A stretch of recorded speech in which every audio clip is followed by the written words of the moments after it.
తర్వాత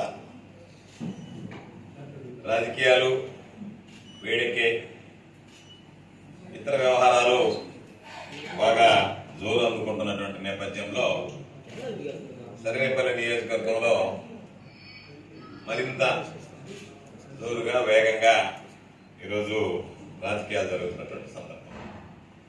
నిన్ననే చూసాం.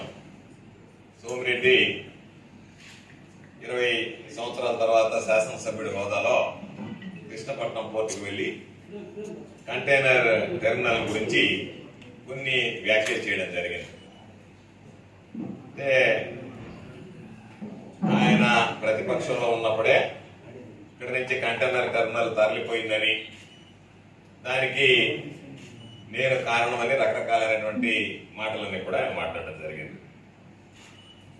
నిన్న వెళ్ళి ఒక మాట చెప్పాడు, గోవర్ధన్ రెడ్డికి సరిగ్గా కళ్ళు కనపడుతున్నాయో లేదో, కళ్ళలో ఏదన్నా చొక్కలు వేసుకుని చూడాలి అని చెప్పి. నేను కళ్ళల్లో చొక్కలు వేసుకుని చూడబడలే, సోమిరెడ్డి చొక్కేసుకోకుండా పోయింటే బాగుండేది అక్కడికి. కాబట్టి ఆయన పాపం చొక్కేసుకుని పోయినట్టుకున్నాడు కాబట్టి ఆయనకి సరిగ్గా కళ్ళు కనపడలేదేమో, ఆయన మాట్లాడేటువంటి తీరును బట్టి అని నాకు అర్థమైంది. కాబట్టి సోమిరెడ్డిని నేను కోరుకునేది, కోర్టుకు కానీ ఏదన్నా ఎక్కడికన్నా వెళ్ళేటప్పుడు తమరు చొక్కేసుకోకుండా పోతే, మేము చొక్కలు వేసుకుని చూడకుండా తమరు చొక్కేసుకోకుండా పోతే మీకు వాస్తవాలు అనేటువంటి వెలుగు వస్తాయి. కాబట్టి దయచేసి ఎక్కడికన్నా వెళ్ళేటప్పుడు రాత్రులు చొక్కేసుకోవడం కానీ పొగులు కూడా చొక్కేసుకొని పోయేటువంటి అలవాటును మానుకుంటే మంచిది అని చెప్పి నీకు నేను సూచన చేస్తున్నా. దానితో పాటు ఈరోజు విచిత్రకరమైనటువంటి పరిస్థితి ఏంటంటే, కంటైనర్ టెర్మినల్ ఉంది అని పోర్టు యాజమాన్యం చెప్తుంది, వెజల్స్ వస్తున్నాయి అని పోర్టు యాజమాన్యం చెప్తుంది. అధికారం ఉన్నా లేకపోయినా ఈ నియోజకవర్గానికి సంబంధించి జరిగేటువంటి కార్యక్రమాల మీద ఎక్కడన్నా ఏదన్నా ఇబ్బందికర పరిస్థితులు ఉంటాయనేటువంటిది దృష్టి ఉంటుంది. కాబట్టి దాని గురించి అప్పుడప్పుడు విచారణ చేస్తే వెజల్స్ వస్తున్నాయి, ప్రతి నెల పోతున్నాయని చెప్తున్నారు.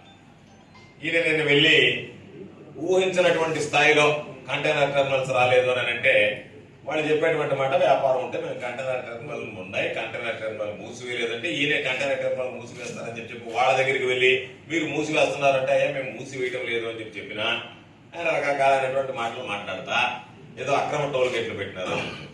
నేను నీకు ఛాలెంజ్ విసురుతున్నా, నువ్వు ఈరోజు అధికారంలో ఉన్నావు, నేను అధికారంలో లేను. కాబట్టి నీకు ధైర్యం ఉంటే కృష్ణపట్నం కంటైనర్ టెర్మినల్ విషయంలో మేమేదన్నా పొరపాటు చేసినట్టుగాను, ఏదన్నా టోల్ గేట్లు పెట్టినట్టుగాను, ఆ టోల్ గేట్ ద్వారా సంపాదించినట్టుగాను నువ్వు రుజువు చేసేటువంటి దమ్ము ధైర్యం ఉంటే మాట్లాడు. లేదు అనుకుంటే అన్ని మూసుకొని కూర్చో, అయ్యా నా వల్ల చేత కాలేదు, నేనేదో అప్పుడు వాగేమో గమ్ము అయిపోయానని చెప్పి. కాబట్టి నువ్వు మాట్లాడగలిగితే ఆధారాలు ఈరోజు నీ చేతిలో ప్రభుత్వం ఉంది, తీసుకెళ్లి విచారణ జరిపించు. నువ్వు ప్రధానికి చెప్తున్నావు అంటే నేను సిట్ వేస్తానని చెప్పి ఈ సిట్ వేస్తావో, సిఐడిని వేస్తావో, సిబిఐని తీసుకొస్తావో, ఎవరిని తీసుకొచ్చి ఇదిగో ఈ కంటైనర్ టెర్మినల్లో ఈ ఇబ్బంది వచ్చింది, ఇది మూతపడింది, నువ్వు అంటున్నావు మూతపడింది, నువ్వు మూతపడేది అంటున్నావు, మూతపడడానికి కారణాలు ఇవి, దానికి కారణం వీళ్ళు అని చెప్పి చెప్పేటువంటి పరిస్థితి ఉంటే దాని మీద దృష్టి పెట్టు. నువ్వు పోయి చెప్పావు అమ్మాని కాళ్ళు పట్టుకుంటానని, వీళ్ళు కాళ్ళు పట్టుకోవాలి కానీ కాళ్ళు పట్టుకుంటానని పేపర్లో చెప్పి వెళ్ళిపోతాయట. దేనికి కాళ్ళు పట్టుకోవాలనుకున్నావో తెలియదు.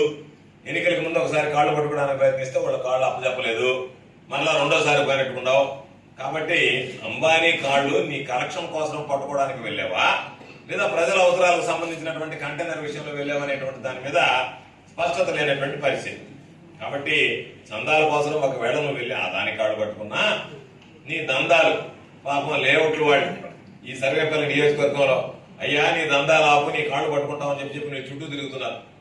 ఎంతమంది ఈ రోజు నేను నిన్ను అడుగుతున్నా, ఎందుకంటే ఇవన్నీ మాట్లాడకూడదు, కొద్ది రోజు సమయం ఇద్దామని అనుకున్నా. పాపం నువ్వు గమ్ముకుండేటువంటి వాడు కాదు కదా, కలిపెట్టి అడిగించుకునేవాడివి కదా. అందుకని తమను కలిపెట్టారు కాబట్టి ఇవన్నీ చెప్పాల్సి వస్తుంది. నేను నిన్ను అడుగుతున్నా సూటిగా, నువ్వు ఈ మధ్య దేవాలయాలన్నీ తిరుగుతున్నావు, రోజు ఒక దేవాలయం తిరుగుతున్నావు. అదే దేవుడి మీద నీకు నమ్మకం ఉంటే, నువ్వు నిజంగా భక్తుడివే అయితే, ఇదిగో ఈ నెల రోజుల లోపల నేను ₹1 అవినీతి సొమ్ము సంపాదించలేదు, తాకలేదు అని చెప్పి నువ్వు ప్రమాణం చేస్తావా? ఈ నెల రోజుల్లోనే ఎంతమంది లేఅవుట్లు, ఎంతమంది ఏజెంట్లు నియమించుకున్నావు?